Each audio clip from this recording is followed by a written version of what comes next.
Hello and welcome to another marketing strategy session. We have Shell with us and we're going to talk about something called sustainability, especially in today's time. Shell, thanks for coming on. It's early and you have woken up and are about to wake us all up with some great information. Thanks for coming on the show. You're very welcome, Jeff. It's a pleasure to be here. Yeah. We're going to talk about sustainability, and we're also going to talk about going beyond sustainability to regenerativity, to making things better. How's that for cool for this early hot morning? Hey, that is great. Yeah, because I mean, it's one thing to just survive. It's another to thrive. So we're talking about going past just sustaining, and I like that. And that's a great treat. So, in today's time, we've been through it. These past couple of years, we've been through it. So, I mean, how do you sustain? I mean, you hear some people saying it's just been too much. You've had other people saying, "Hey, I made my millions. I've never had it better in today's time," and and all the way in between. How do we gauge it? Well, that's a long and complicated question with as many answers as there are people listening here, but I'll tell you how it works for me, is that I have, for the last 20 years or so, really devoted my energy to looking around, seeing the problems that we have, hunger, poverty, racism, catastrophic climate change, war, other kinds of othering besides racism, and thinking about what mechanisms do we have to solve these things? And I keep coming back to the business community, because business, first of all, has the resources. Okay, if business sees a problem, it can actually fund the solution to that problem. And second, if you provide business with the ability to make a profit from making the world better by fixing these problems, they're on board. They're like, yeah, sure. If you tell them they're going to have to divert revenues into this from stuff that they'd rather be doing, then no. But if you say, hey, there's this untapped market out there, and let's think about how, with what you're already doing, with the people you already have on board, you could make a difference and attract that market while qualitatively and quantitatively improving things on these huge issues that in some cases have been thousands and thousands of years that we haven't figured out how to solve. Makes sense. So you're really approaching the business in a business sense. So you're finding out their need, which they're looking at revenue, and you're saying, okay, well, let me help you accomplish your goal and your need, fix your need, with you helping us fix what this problem is. So that's a great approach. And revenue is one part of the equation, because another part of the equation is expenses, because profit equals revenue minus expenses. So you boost revenue and you lower expenses. Okay. Interestingly enough, a lot of big companies really get that. I am not a particular fan of Walmart, for example, in a lot of ways. I think their labor policies, their store siting policies are not things I'm a fan of. Yeah. But they figured out a long time ago, back when Lee Scott was the CEO, that there was profit to be made in the sustainability side. So they actually, first of all, they cut their expenses enormously. They slashed their fuel costs, they increased their efficiencies. So they're saving some billions of dollars doing that. And then they figured out that they could sell products to people who actually give a darn, and that there's enough of those people to make some huge inroads. And they made all their suppliers change their packaging to be more eco-friendly. And other department stores and other big retailers followed suit, but they were in there first. And lo and behold, they are selling, or the last time I checked, which is a few years ago, I should refresh this number, they actually sell more organic food than Whole Foods does. And here's the really interesting thing. Who are they selling it to? Not the granola eating, Volvo driving, baby boomer who's been doing this for years and lives in the affluent suburbs. They're selling it to working class people who ain't never going to set foot in a Whole Foods in their life. And that, to me, is the real beauty of this, that they have monetized a market that was originally seen as unmonetizable. And they've done it in ways that are very, very effective. And I still won't shop there, but I'm very glad that they are pioneering this for the business community in a whole lot of ways. And people are always shocked when I bring them up as an example of doing something right, because so much of the stuff they've done is not things I consider doing right. Yeah. But on this one thing, they've really taken a leadership role. And so you have a whole new, I don't want to say generation because it's not generational, but you have a whole new demographic moving into eating natural foods that wouldn't have done it if you had to wait for them to come into Whole Foods. That's interesting, because I didn't even know that they had that organic product. I mean, you always pretty much taught that Whole Foods has it, Walmart has, what fell off the truck. So that's interesting. Yeah, and you see a lot of big companies. Another company that's really embraced this whole idea is Unilever, which is one of the biggest consumer packaged goods companies in the country, and they own a lot of brands that many of us use, like Dove beauty products and Ben and Jerry's ice cream, and Hellmann's mayonnaise. These are all Unilever brands. And the really interesting thing is when Unilever bought Ben and Jerry's, a lot of us were very skeptical. And they bought it and they said all this stuff about how all the social good pieces of Ben and Jerry's were going to percolate up through the corporate ladder. And like, yeah, right, sure. But they did. They did it because, again, the CEO, Paul Pullman in this case, the former CEO of Unilever, really made a commitment that that's going to be what the company is going to be about. And that by buying Ben and Jerry's, he was tapping into a resource that had done a lot of the homework, and he was able to move that out to other industries and other sectors very effectively. But I'm sure not everybody who's listening today is running a multi-billion-dollar multinational corporation. So let's bring it down to the tiny business level. I mean, I'm here, one guy sitting in a farmhouse, no full-time employees, a few independent contractors. How does it work for me? Well, I make a piece of my living consulting to companies that want to be doing this thing. And I go in and say, okay, this is what you're good at. This is where your expertise is. These are the kinds of capabilities you have to manufacture. What could you make for whom, and to whom would you sell it that can actually address some of these problems, or who can you partner with? Okay. And it opens up very, very interesting things. Now, when you're talking with these companies, this is something I've found when I've consulted. A lot of them haven't done the homework to find out who their ideal customer is, to even know how they can address those needs, because it's more of, this is what I offer, this is my product, and in my own head, this is who it services. Not really saying we built it for this particular person's needs. So how do you get past that hurdle to even get them to the sustainability? Well, you ask the next question, which is, okay, you're selling to this market, who else might be interested in this? Oh, okay. So I break down, when I do my Making Green Sexy talks, I talk about 3 different kinds of consumers for green products and services. They're the deep greens. Those are the people like me. We make all our buying decisions based on what are going to be the spinning out effects from our business. Are we going to be supporting child slaves harvesting cocoa for 30 cents an hour on the Ivory Coast, or are we going to be supporting a sustainability that's not just about the resource deployment, but about the humans making that deployment? Okay. Putting in wells in the villages and that sort of thing. Okay. So that's one set. And those are very easy to sell green products. Oh, you buy this because it's green. Oh, sure. Then you've got the lazy greens. People like my mother-in-law, who lives in Queens, New York, part of New York City. And at one point I told her that I wanted to stay at her house because I was going to get a tour of the Markel paper factory, which is 100% recycled, across the river in New Jersey. And of course she said, sure. And then she says to me, I always buy Markel because it's recycled. But my mother-in-law is what I call a lazy green.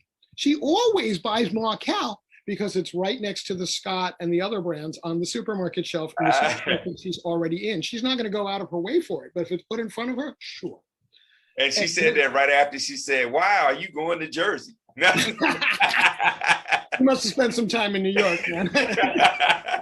My wife always says that the one thing she never forgives my daughter for is moving to New Jersey. But the third category is the non-green or even anti-green. Okay. Okay, these are the people who drive their Hummers a quarter mile to pick up a heavily packaged, heavily chemicalized food item from the convenience store and then go on their way puffing their cigars. And so the typical green company says, I'm green, buy from me. And the anti-green or the non-green says, not on your life. Okay. But if they say, buy this mattress because it's the most comfortable night's sleep you'll ever have because it's free of allergens. Okay. You know, and because with all of this natural wool and cotton that's in there, it adjusts to your body. You know, you sell the benefits. The old marketing sell this is not staying. Yeah. And then they say, oh, okay. And then, you know, once you have them, or once they give you the testimonial and say, wow, I can't believe how well I'm sleeping. Then you say, that's because we made a commitment to do this the right way, the green way. And it starts to filter out to other aspects of their life. So it may be that you don't sell the organic fair trade coffee on the basis of it being organic and fair trade, but you sell it on the basis of not only is this the best tasting cup of coffee you're going to have because it doesn't have any chemicals in it, but it's also providing a future for coffee drinkers around the world by making sure that that coffee farmer's kids and grandkids are still going to be able to farm that land. It won't be depleted. It won't be trashed. It'll still be growing coffee. Okay. So you argue for in that category, you're arguing for their self-interest and not the world's self-interest, but the world's self-interest comes along as in their mind, added value. But as an added value. And eventually, you know, I joined my first food co-op, not because I believed at the time in the agricultural models it was supporting, but because I wanted better and cheaper food. Okay. So I was acting out of self-interest, even though I was already fairly aware about environmental issues. I wasn't particularly involved in food issues back then, 74, 75. So, and I learned over time. Yeah. So like to make it really plain, it's sort of like getting your kids to eat vegetables. So they have the broccoli, they don't want to eat the broccoli, but then you sprinkle some magic on the broccoli and a little bit of cheese, and all of a sudden it's like, we love broccoli. And it's like, yeah, it's the same old broccoli, just that magic sprinkle. That's it. Yeah, and a lot of it is how it's prepared. I am a vegetarian since 1973, and my wife is a vegetarian since 1977, and our kids are vegetarians since they were born in 1987 and 92. Mm-hmm. And they've both stayed with it, and actually both of them have stricter diets than we do. One's a vegan and one's gluten-free. Okay. And they're both serious foodies, and they both love vegetables and always have. And so we don't serve them the overcooked mush, the Popeyes can of spinach that is barely recognizable as having a plant origin. We make tasty, not overcooked food that's flavored well, and people love to eat it. And actually, I post on Facebook every single day. Today will be, I think, day number 1176. I've been doing this since March 2018, a daily gratitude journal. Okay. And often that gratitude journal includes what I'm cooking, what I'm eating. And I am very consciously doing this to plant the idea in people's minds without really putting it in their face that vegetarian food can be interesting, creative, fun to cook, fun to eat. And not only is it good for you, but it really tastes good. Wow. Well, I know one thing. As I get older, I enjoy vegetables a lot more than I did when I was a child. I went out for my birthday and they had this vegetable medley, and it had red cabbage in it, and it was very good. It's amazing because I used to hate cabbage as a child, and I was like, this cabbage is really good. And I'm thinking to myself, wait a minute, what are you saying? What are you saying? This cabbage is really good. Well, I said, I must be getting old.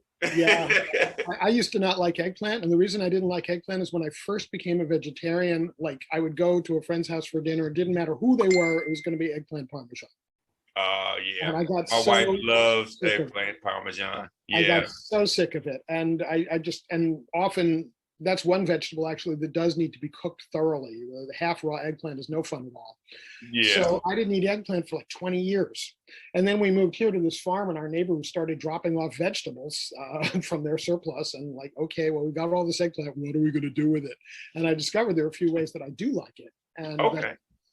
in fact, if you get the Asian eggplants, the long skinny ones, you can eat the skin. You don't have to peel them.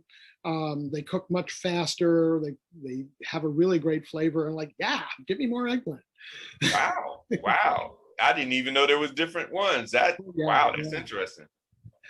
So we've kind of gotten away from the idea of business, except that many food businesses are having these kinds of conversations, and food is one of the easiest points of entry Yeah. because we've become, as a country, kind of a nation of food snobs, and that's in some ways a good thing, in some ways not such a good thing. But it means that you have a path to that Hummer driving, cigar smoking person who is not going to be reachable about stuff like changing out your incandescent light bulbs for LEDs. Maybe they make enough money that they don't care about the size of the electric bill. But, and incidentally, for those who may not know, those bulbs are now not even factoring in the energy use, cost compatible with regular incandescent bulbs. You can get them for $1, $2 now. They used to be 10 or 30. Yeah. Yeah. You put them in once. Let's see, these in my office up there are still burning brightly. I think I put those bulbs in 2013. Okay. Yeah. Yeah. Yeah. They have made them a lot better. And I was noticing that before you'd have a light bulb in for a year, you're changing it out. Now you can have it for years and Yep. a lot more efficient. So that even made sense when you were paying $10 for the light bulb. Now that you're paying $1 for it, it's a no-brainer, or getting it for free when you have an energy audit. Yeah. Yeah. So why would anybody want an incandescent bulb now? And also, you're not, now that global heating is such a concern, and you and I are talking during a heat wave that is absolutely strangling parts of this country right now. And if you can take that light bulb and not pump heat into your space, that's a good thing. That's going to make you more comfortable. It's going to make your air conditioner work less hard if you're using one. And you get into, so technologies like ground source heat pumps instead of a furnace, all of this stuff, we know how to do it. That's the thing. We could easily run this entire country on fully renewable, really renewable resources that are clean. I'm not talking about burning wood chips, which are renewable but not clean. I'm not talking about nuclear power, which is neither renewable nor clean. I'm not talking about clean coal, which is fictional. But we have, here's an interesting statistic, that within 1 hour, enough energy falls on the earth from the sun to meet all our energy needs for the day. Wow. No, sorry, for a year. Within 1 hour. Yeah, worldwide. If all the energy falling on this planet in 1 hour could power our current energy needs for a year. So we really have no excuse. And in the last 20 years, we've learned a lot about how to capture that energy in the form of sun, in the form of wind, in the form of magnetism, in the form of a lot of things that might sound really woo-woo, but a lot of it's really simple. I'll give you an example. Several years ago, I threw in some bucks for a crowdsourcing campaign to fund a hydroelectric power plant that looked like and was the size of a Frisbee. What? You stick it in the middle of a flowing stream and it starts to spin. No dam necessary, no damage downstream from damming, no expensive big process of putting it in, no huge environmentally destructive trucks to build it. You pump it into the stream, you wire it up to your battery, and off you go. Wow.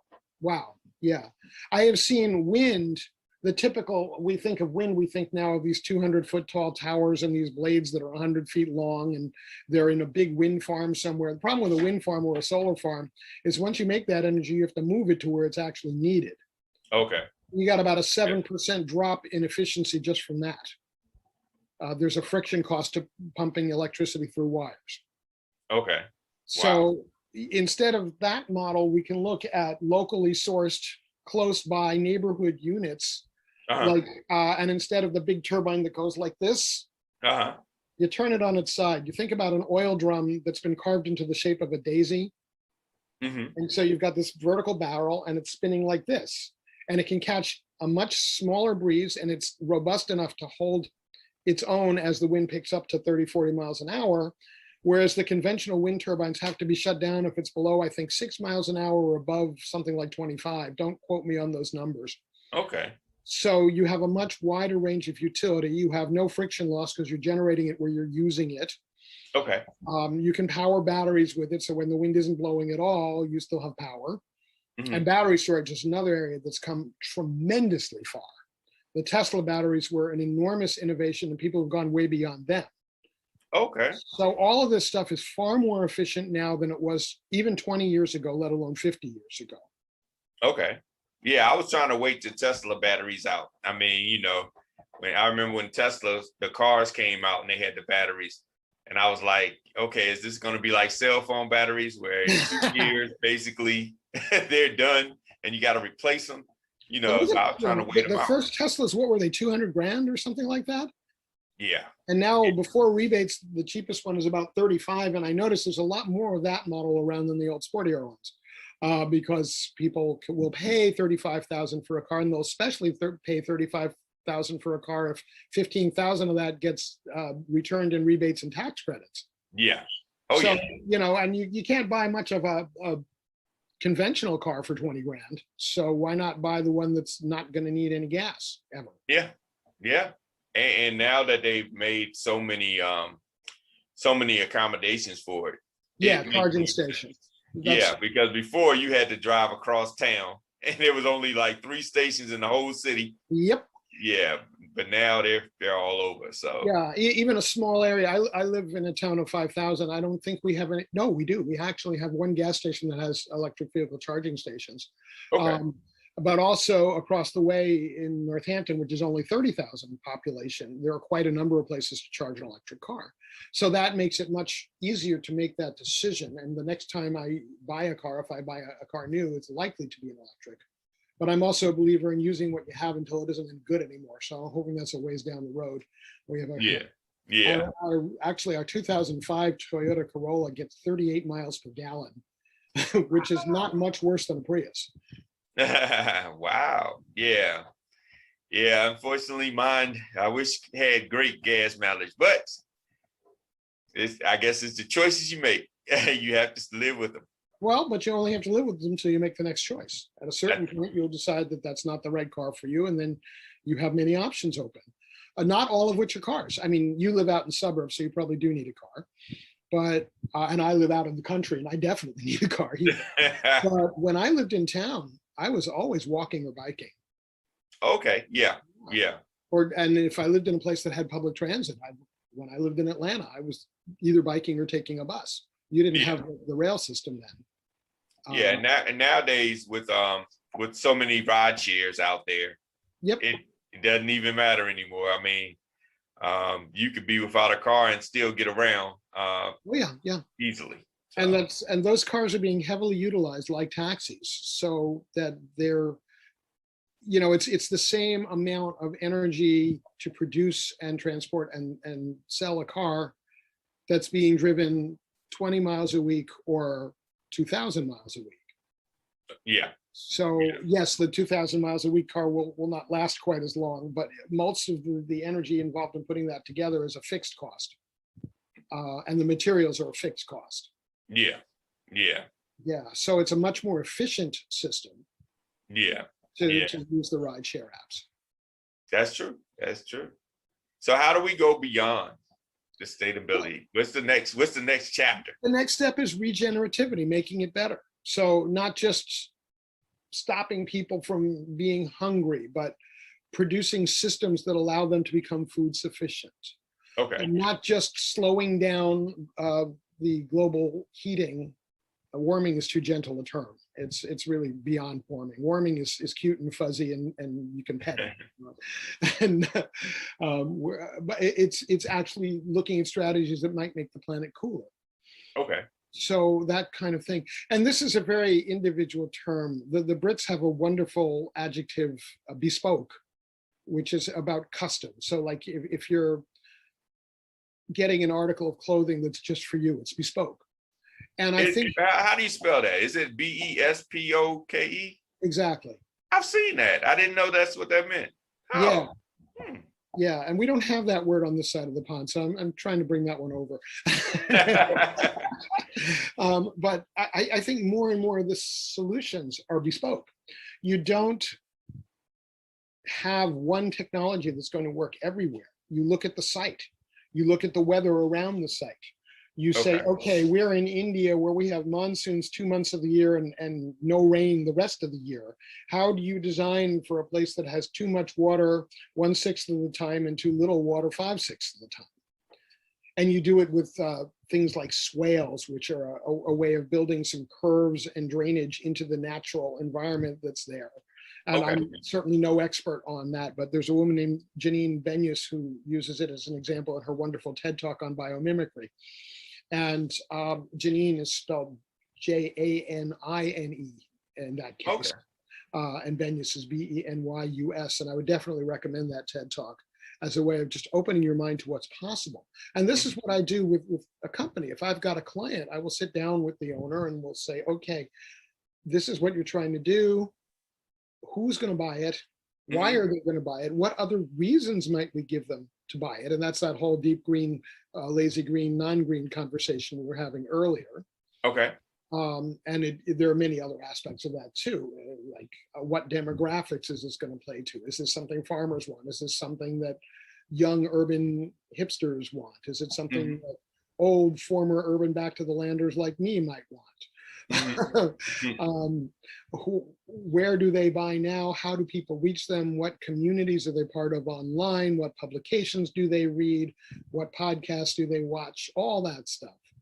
Okay. Yeah. So yeah, I've crossed where the circles intersect of marketing and sustainability. And I look for the intersection of where you can market what you're doing to make the world better. Okay. My background is in marketing. I'm a copywriter and marketing strategic thinker. And through that lens, I'm almost always able to see possibilities. I'll give you an example. I was doing a show like this at one point, and the host says to me, well, let's make this practical. What would you do for a business? I said, give me an example. Pick a business out of the air. So I had no idea what was coming. He said, what would you do for a pizza shop? Okay. Now, you heard before, you probably guessed I'm a bit of a foodie, so this was a good choice for me. So instantly, I started spinning out, well, if I were a pizza shop, I would reach out to the local high school in an inner city community near me. I would hire a few kids, teach them how to garden, teach them how to cook pizzas, and then teach them how to sell pizzas. And then I'd send them into their school on Friday with order forms and say, okay, Monday is pizza day. We're going to be bringing you this really good local pizza made with local tomatoes and maybe even local wheat. And you can have it instead of that awful thing you're getting from the cafeteria. You just have the square ones. I'm sorry? Those square pieces. Remember those? Yep. Oh, yeah. So, how would you like a really good special lunch? And, so it's $4 a slice or whatever it is. So they come back with an order pad full of orders. And what have they done? Okay, they have something they can put on their resume. I did this pizza internship, and we went into the local schools and provided a healthy, nutritious food. The pizza owner is very, very happy because think about what is a Monday like on a pizza joint. Oh yeah, it's dry. Yeah, unless they happen to be walking distance from a school and school has open lunch hour, they're dead. So all of a sudden they've turned a dead business day into 500 slices of pizza pre-sold. And the kids have now something to really be proud of. Yeah. And some job skills that they can transfer to other kinds of environments. Not bad. Yeah, not bad. So I like to look at where can you have multiple wins like that. Yeah. Yeah. So like I had a client who is trying to develop something this size in the solar lighting field. Okay. Yeah, pocket solar lights. And so I helped her figure out who her audiences were. And there were a number of places where she could sell them. And one of them was disaster relief. Okay. Yeah. And Good. then Hurricanes Maria, and I forget the other one's name, they smashed into Puerto Rico. Hmm. So I actually had a contact who was friends with the then mayor of San Juan. Okay. And my client, I wrote her a letter to that mayor about how these are ways that she could help with her product getting into places that have no electricity right now because this hurricane's just knocked it out, Yeah. with this solar product that is going to work for several hours at night after being charged in the day. And one thing Puerto Rico has plenty of is sunshine. Yeah.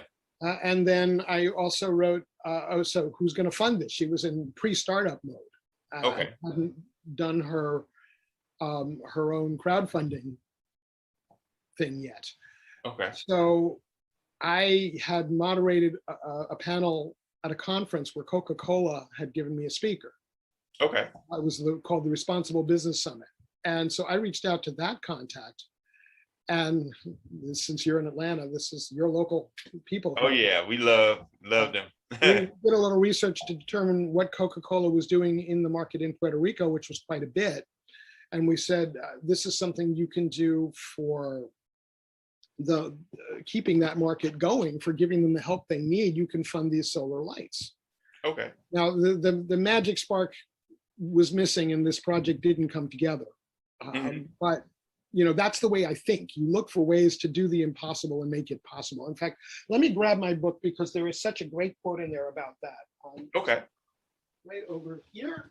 And I know exactly what page it's on. This is my 10th book, Guerrilla Marketing to Heal the World. Okay. And this comes from, of all people, Muhammad Ali.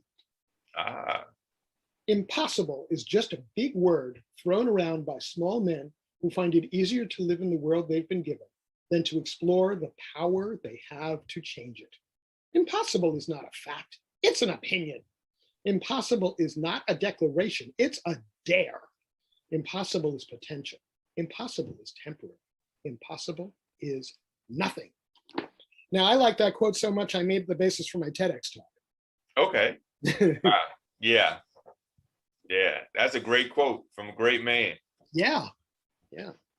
So that's kind of how I work. Like there's no such thing really as what is impossible. Impossible to so far is for a man to give birth to a baby.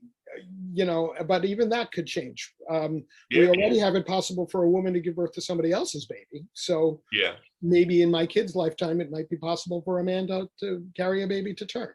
Just because we haven't figured out a way to do it yet doesn't mean it's really impossible. Yeah, that's true. There are things that are situationally impossible. It's impossible for me to go visit the moon right now because I haven't trained for space. And but if I had decided in my 20s that that's really what I wanted to do, those impossibilities would have become possibilities. Yeah, and nowadays, who knows? I mean, that could be possible in your lifetime because who would have thought they had actual doors? Yeah, they have tours now. Of a homebody to go out to. You just need to get out and get up in the sky. They actually have tours now that if you can get on a plane. I think Virgin has one, and I think Tesla's building one. Yeah, you can get on a plane and it takes you to outer space, and you can take a space ride. Yeah. And when the price comes down to a few $100s, maybe I would do that. Yeah. It's a few million right now, so it's coming. Yeah. But then again, when I was a kid, my mom got a job working with computers in 1968. Mm-hmm. Those computers filled about 3 of my office. They required their own special air conditioner. You talk to them with punch cards, and their price tag, not even adjusting for inflation, their actual price tag at the time was several $1 million. Yeah. And now that device I flashed before you when we were talking about my client with the cell phone sized solar lights, yeah, has the world's entire recorded knowledge in there. I mean, not actually in the device, but it has the ability to pluck it out of the cyber sphere, and there it is. Yeah. So if we can, and what did it cost me? $200, $150 for that phone? Yep. So if we can do that in supercomputing, maybe we can do it in space travel. That's true. That's true. Now, how do you work with your clients when they are, I would say, have a marketing mind and they are trying to pull out of thin air a social cause for profit, just for revenue. So a lot of times people will have social causes, or businesses will have social causes, but you can kind of see through it. You can kind of say, oh, they're just saying we're saving this, but it's because they found out that Tom's shoes did so well when they were like, well, if you buy some shoes, we'll give some shoes. It's to help out this. And they're saying, okay, so we're going to help out. Let's figure out some way we can look as if we're doing a cause. And I'm not saying that they may not truly be thinking of that, but a lot of times, some of the companies you can kind of see through. You be like, they're just doing this for as a pesticide companies, nuclear power companies. They are doing what we call greenwashing. They're trying to put a green front on something that is not at all green. But people can have good motivations, or they could have maybe not so good motivations. But I am totally willing to harness the not so good motivations. Remember we started this call talking about Walmart. Walmart is motivated by one thing and one thing only, and that's profit. Walmart is the hardest driving bottom line company I think that exists. They don't do things to placate tree huggers. They do things because they make business sense. Yeah. So I have a different set of motivations. I've never been really motivated by the desire to be extremely rich. It's just, instead I was motivated by the desire to live a high quality life without needing to spend a lot of money to do it. And I travel more, well, pre-pandemic, than most of my friends, and I take more time off work. I eat better. I see enormous amounts of live music and theater, and I'm glad that in a few months these things are really starting to come back. Yeah. I just have found ways to do that and be frugal about it. And but you can take those motivations, and once they're in it, I will not work with somebody who's really about greenwashing. I don't want a tobacco company client having me tell the world what they're doing is great. I don't want a nuclear power company in that situation. Yeah. I had a ethical dilemma at one point, very early in my business. Smith and Wesson came to me for a small typing job. Okay. I was still doing that. And like, do I want them for a client? But what they wanted me to do was to type up instruction manuals for the courses they were teaching on how to be a better cop. And I thought, this is something I can support. I want my cops to be well-trained. And here, 30 years later, we see just how important that is in this last year. Yeah. And so when I realized that that's what they wanted me to do, I said yes.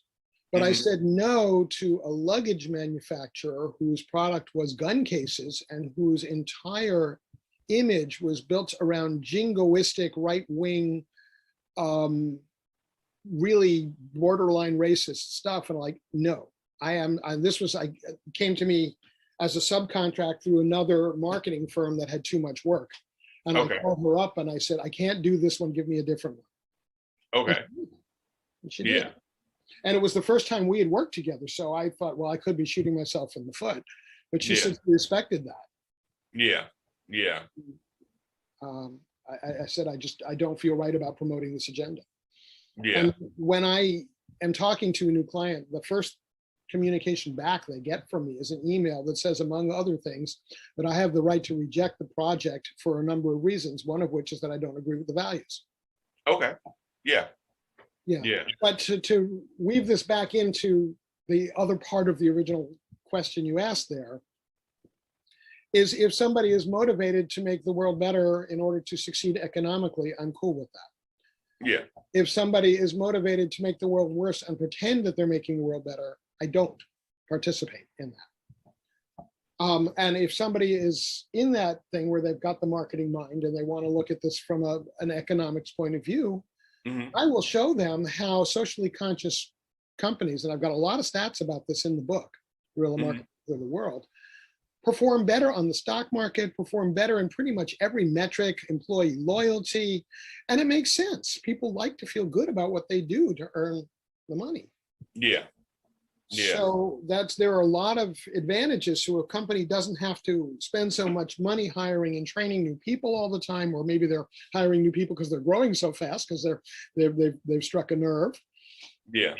And it's really a very different conversation. And what I really want to avoid is people thinking like this is something they're being boxed into because the government demands it and because it's going to be restrictive, it's going to be hard, it's going to be a pain in the butt. Like, no, this is an opportunity. In fact, I'm planning some revisions on my website, which by the way is goingbeyondsustainability.com, to have a page called Corporate Social Opportunity. We've all heard of corporate social responsibility, but like anything else, like for example, getting your coronavirus vaccine, the responsibility piece is one piece, but there needs to be some self-interest in the motivation also. Yeah. And I'm okay. I think self-interest is a perfectly reasonable way to motivate people, but there are ways to channel it. There's destructive self-interest and there's altruistic self-interest. Okay. Yeah. Yeah. So, we've seen a lot of destructive self-interest recently. In the last 20, 30 years, we saw a lot of businesses that people thought were very solid just disintegrate because they were following that opportunistic, non-altruistic self-interest. We saw what happened under the recent occupant of the White House, who was really, it was all about him. Nobody else ever got any credit. And, the man tried to incite a coup. Yeah. Yeah. So what, even if you agree with him politically, that's not okay. Yeah. And so all of these things, each one of them, just like the products and services and marketing strategies are bespoke, you have to look at individually. Who is this person? What makes them tick? What do they want out of this? How can I help them achieve that in ways that are congruent with what I want to achieve in the world anyway? Okay. And sometimes that means telling somebody, I'm not the right consultant for you. Yeah. Yeah. How can it be win across the board? Yeah. Yeah. Yeah. But that makes great sense. So if somebody, you gave the website before, but I want you to give it again. And I want you to also let them know how they can get your book as well as listen to that TED Talk. Sure. Well, my name, actually, you said my first name, but you never said my last name. So it's Shel Horowitz, Horowit, like Tom, Z like zebra. And the Shel is one L, Shel. And the website is goingbeyondsustainability.com. A little further down that homepage, there's a picture of the book cover. You can click there and that'll help you get the book from your choice of vendors, your local independent bookstore, which I recommend, or Amazon, Barnes and Noble, or directly from me with an autograph. Okay. And there's information there about how to work with me as a consultant, how to hire me as a speaker, all that good stuff. Interestingly enough, a lot of my clients are producing books, and that's something I did before I was into this part too, but I'm finding that I'm doing a lot of socially conscious books, helping people bring them to market. Oh, cool. So I've got one I'm doing now for a group of people who are writing a book on sufficiency and how enoughness is here already. And we don't necessarily have to strive for enormous material wealth. There are other ways to be in the world. Oh, wow. I'm also working on another book for another client on productive perfectionism and how to not let perfectionism trap you. And I see both of those as social change work. Yeah. Yeah. Wow. That's interesting. And my Facebook feed, which is where the gratitude journal is posted, is public. So anybody can go see what I'm writing that I'm grateful for every day. So facebook.com and search for Shel Horowitz. And you can see all the eggplant.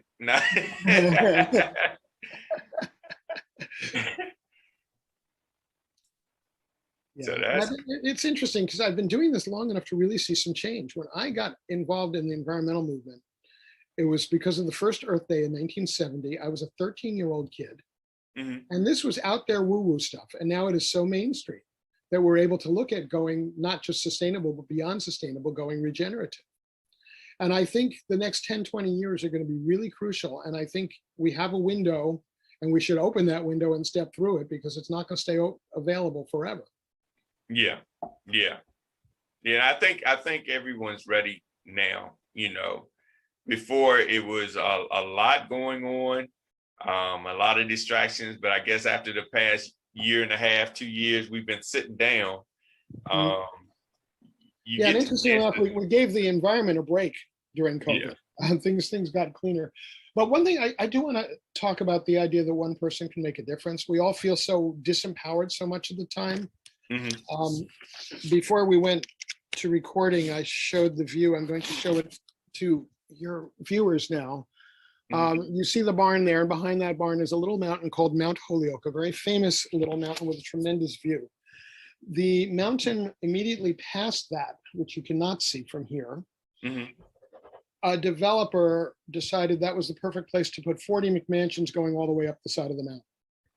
Oh, And wow. while all of the experts in the environmental movement in the area were going, oh, this is terrible, there's nothing we can do, I went out and organized a movement with some other people. Mhm. And the first meeting of Save the Mountain was held in my dining room, and it was very crowded because I don't live in a McMansion. Mhm. And we had 70 people jammed in there. We had people sitting on the wood stove, people sitting on the bay window. Going to the bathroom was a 5-minute chore of picking your way foot by foot so you didn't step on anybody. And we built a movement. And people at first said, "Oh, you're never going to beat that. It's too much. They can't possibly be stopped." And again, that quote from Muhammad Ali about impossible being a dare. That was the red flag in front of the bull. Like, of course, we're going to figure out a way. It's just a question of how we're going to stop it. And I figured it'll take us 5 years. And I'm willing to put that in. Well, I was only wrong about one thing, and that was the 5 years. We did it in 13 months flat. Oh, wow. Just over 1 year after the development was announced in mid-November 2019, and by December 2020, we had won. Wow. Yeah. Man. So never let anybody try to fool you and tell you that a person can't make a difference. That's true. That's true. Think about ordinary people. Who was Nelson Mandela? Nelson Mandela was a convicted felon serving a life sentence in prison.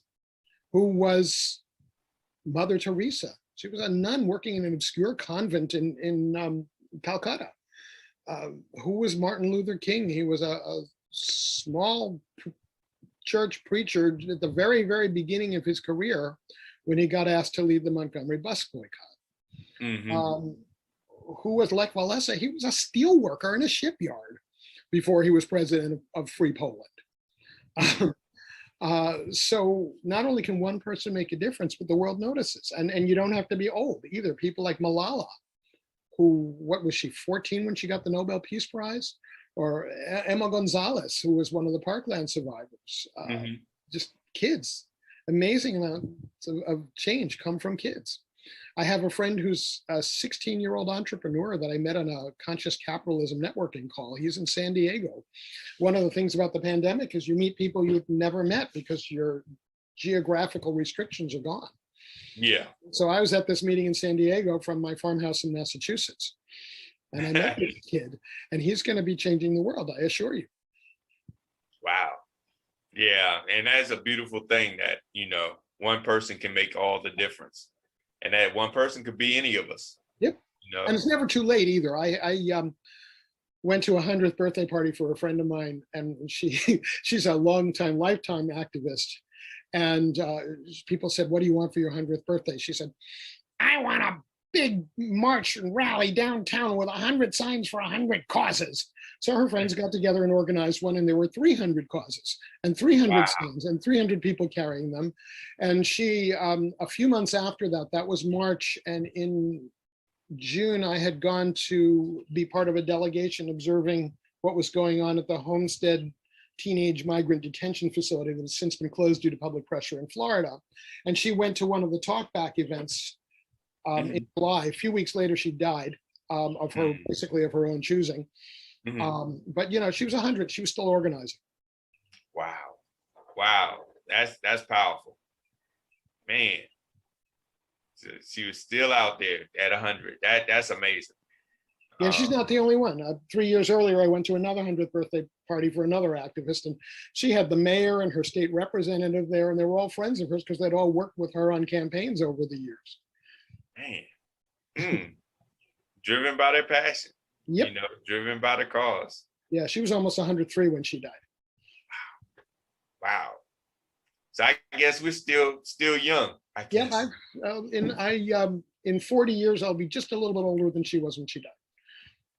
Wow, man. So I intend to be making good trouble, as John Lewis phrased it, for as long as I can.